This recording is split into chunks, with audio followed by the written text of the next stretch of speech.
आज ही क्यों नहीं। एक बार की बात है कि एक शिष्य अपने गुरु का बहुत आदर सम्मान किया करता था। गुरु भी अपने इस शिष्य से बहुत स्नेह करते थे, लेकिन वह शिष्य अपने अध्ययन के प्रति आलसी और स्वभाव से दीर्घसूत्री था। सदा स्वाध्याय से दूर भागने की कोशिश करता तथा आज के काम को कल के लिए छोड़ दिया करता था। अब गुरुजी कुछ चिंतित रहने लगे कि कहीं उनका यह शिष्य जीवन संग्राम में पराजित न हो जाए। आलस्य में व्यक्ति को अकर्मण्य बनाने की पूरी सामर्थ्य होती है। ऐसा व्यक्ति बिना परिश्रम के ही फलोपभोग की कामना करता है।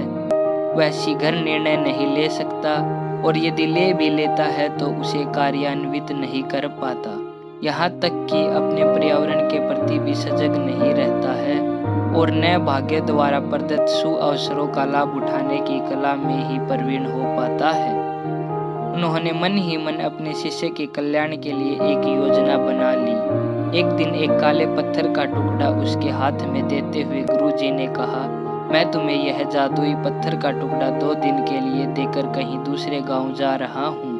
जिस भी लोहे की वस्तु को तुम इसे स्पर्श करोगे वह स्वर्ण में परिवर्तित हो जाएगी। पर याद रहे कि दूसरे दिन सूर्यास्त के पश्चात मैं इसे तुमसे वापस ले लूंगा। शिष्य इस सुअवसर को पाकर बड़ा प्रसन्न हुआ, लेकिन आलसी होने के कारण उसने अपना पहला दिन यह कल्पना करते करते बिता दिया कि जब उसके पास बहुत सारा स्वर्ण होगा तब वह कितना प्रसन्न, सुखी, समृद्ध और संतुष्ट रहेगा। इतने नौकर चाकर होंगे कि उसे पानी पीने के लिए भी नहीं उठाना पड़ेगा।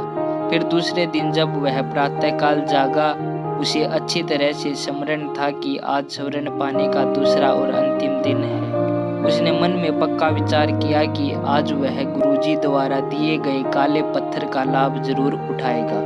उसने निश्चय किया कि वो बाजार से लोहे के बड़े बड़े सामान खरीद कर लाएगा और उन्हें स्वर्ण में परिवर्तित कर देगा। दिन बीतता गया, पर वह इसी सोच में बैठा रहा कि अभी तो बहुत समय है, कभी भी बाजार जाकर सामान लेता आएगा। उसने सोचा कि अब तो दोपहर का भोजन करने के पश्चात ही सामान लेने निकलूंगा, पर भोजन करने के बाद उसे विश्राम करने की आदत थी और उसने बजाय उठ के मेहनत करने के थोड़ी देर आराम करना उचित समझा। पर आलस्य के परिपूर्ण उसका शरीर नींद की गहराइयों में खो गया और जब वो उठा तो सूर्यास्त होने को था। अब वह जल्दी जल्दी बाजार की तरफ भागने लगा, पर रास्ते में ही उसे गुरुजी मिल गए।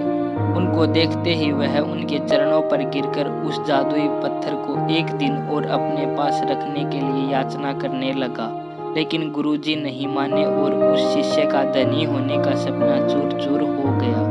पर इस घटना की वजह से शिष्य को एक बहुत बड़ी सीख मिल गई।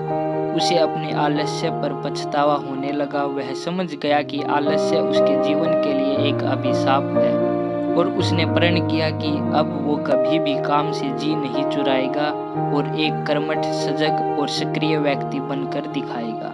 मित्रों, जीवन में हर किसी को एक से बढ़कर एक अवसर मिलते हैं, पर कई लोग इन्हें बस अपने आलस्य के कारण गंवा देते हैं। इसलिए मैं यही कहना चाहता हूँ कि यदि आप सफल, सुखी, भाग्यशाली, धनी अथवा महान बनना चाहते हैं तो आलस्य और दीर्घ सूत्रता को त्याग कर अपने अंदर विवेक, कष्टाध्याय, श्रम और सतत जागरूकता जैसे गुणों को विकसित कीजिए। और जब कभी आपके मन में किसी आवश्यक काम को टालने का विचार आए तो स्वयं से एक प्रश्न कीजिए, आज ही क्यों नहीं।